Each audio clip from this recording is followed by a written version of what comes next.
WXII 12 News at 6 starts right now. Tonight at 6, Ohio is navigating its second train derailment in several weeks. How the state is responding after the initial toxic wreck last month. Plus, after doctors declared him brain dead, a pastor is back home with his family in North Wilkesboro. And then, how one Triad group is saving animals through fashion and cuddling. Good evening, I'm Louis Tran. Thanks for joining us tonight. First, now there are concerns in Ohio after another train wreck. About 20 cars of the cargo train derailed last night.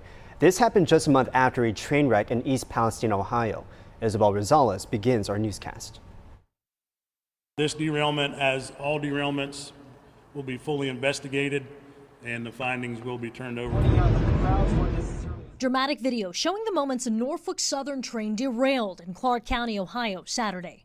The crash prompted a temporary shelter-in-place order for those living 1,000 feet from the derailment. No injuries were reported. There was like a loud slam noise, and that's when I started noticing all the debris and all the gravel. 20 of the 212 cars derailed, with 4 tankers containing non-hazardous materials, according to Springfield Township Fire Chief Dave Mangle. Crews from Norfolk Southern, the EPA, and a Clark County hazmat team examined the crash site Saturday night. 4 tankers identified with non-hazardous materials. 2 tankers contained residual amounts of diesel exhaust fluid, and the other 2 tankers contained residual amounts of polyacrylamide water solution. Officials determined the derailment was not in an area with a protected water source and did not pose a risk to the public water system or private wells. Meanwhile, Ohio Senator Sherrod Brown says while other state officials seem to be pretty satisfied with the company's response, he is not. I'm not entirely satisfied because I want to know there are some sort of remnants of something that might have been in those cars. Those cars were mostly empty, but I want to know if there are any contaminants sort of left in those mostly empty cars. The latest derailment in Ohio comes as crews are still working to clear the toxic wreck of another Norfolk Southern train in East Palestine, more than 200 miles away. Isabel Rosales, WXII 12 News. And back here in the Triad, 7 people tonight are now without a home after a 2-story condo caught fire. This happened this morning at midnight in Kernersville on Brookside Court. Fire officials say that the fire damaged 4 condo units. There are no reported injuries, and officials say that the fire was caused by a fire in the chimney. At this time, the American Red Cross is helping those who are displaced. And a friendly reminder, the Kernersville Fire Department is trying to keep children safe by offering free car seat safety checks. The next event is on May 20th. For more details about the event and how you can keep your child safe, just head to our website. And in Randolph County, deputies arrested a man for assault and kidnapping.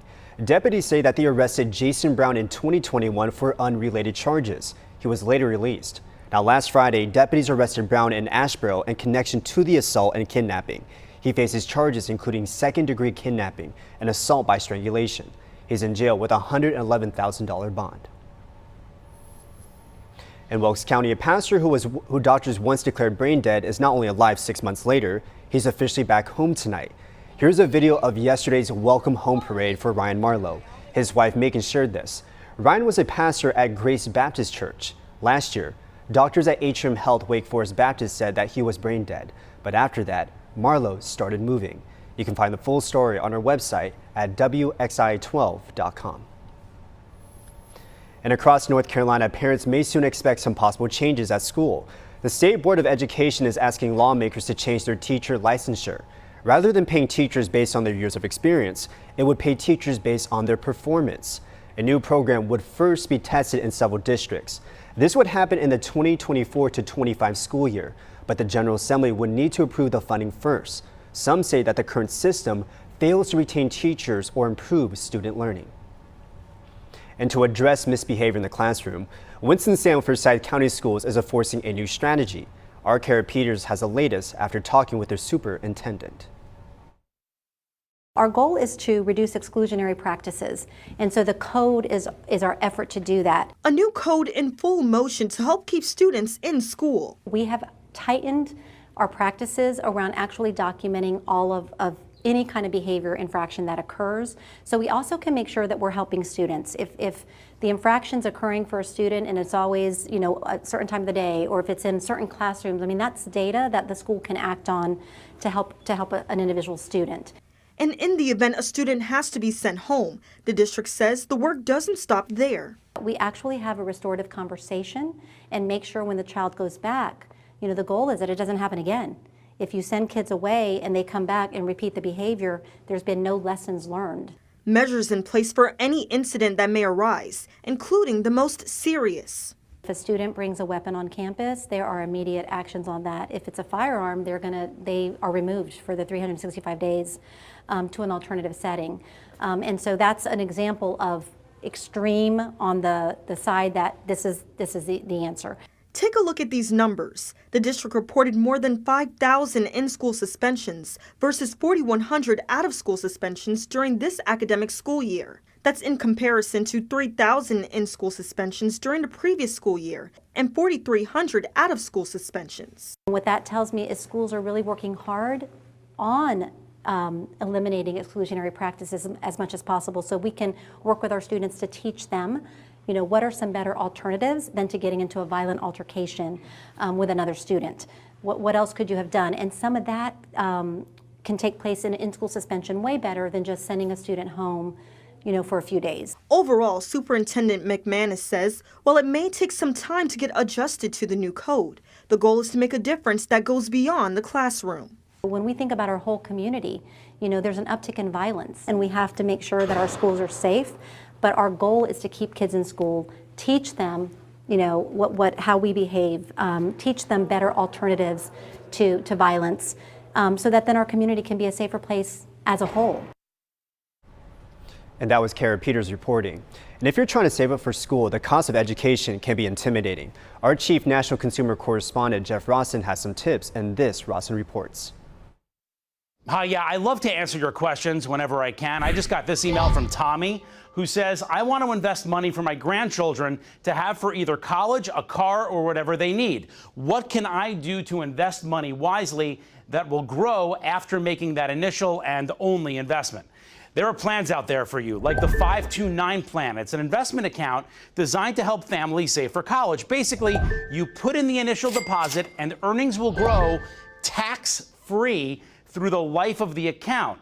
It's not subject to income tax. That's really cool. Typically, to get the money out, you need to use it for educational purposes like tuition and room and board. But a new law is coming out. If your child or grandchild decides not to go to college or they don't use all the money, guess what? You can take that and roll it over, okay, all the unused 529 money into their Roth IRA with no penalty. Another option, if you want to go with something a little more flexible, a lot of banks have youth accounts that can help you, like Fidelity's youth account lets you set up a savings account, and it's all owned by your child or grandchild. There's no account or subscription fees.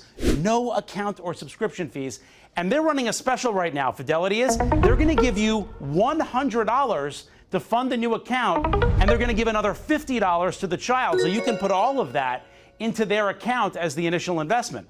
I'm going to put all of these plans and a few more we found on my website, rawsonreports.com. All right, thanks, Jeff. If you've been driving lately, you've probably seen the gas prices. According to a new AAA report, gas prices could be rising again. Experts say that summer usually adds about 5 to 10 cents. But for context, we're still spending an average of 26 cents less on gas than last year. In North Carolina, the average today is $3.13. And the Triad, it's closer to $3. And today in Greensboro, people were raising money to help homeless animals. The fundraiser was called the Whisker Roundup. Juliet's House Animal Rescue hosted the event at the Pig Pounder Brewery. The event had a silent auction, fashion boutique. It also had cuddle stations with kittens and puppies. The money raised at today's event will support medical treatment for animals, which helps prevent them from being euthanized. And out east, one animal shelter is asking people to adopt more pets. Wake County Animal Shelter is running out of space. Leaders say that if adoptions do not pick up, they'll have to euthanize the pets. If you can't adopt a pet, there are still ways you can help. Leaders say that rather than surrendering your pets, try to find new owners. And before we head to break, if you're looking for a new gym, you might want to check this place out in High Point. Now, this new place this afternoon is called the Carl Chavez YMCA, the renovation side. and celebrate its grand reopening.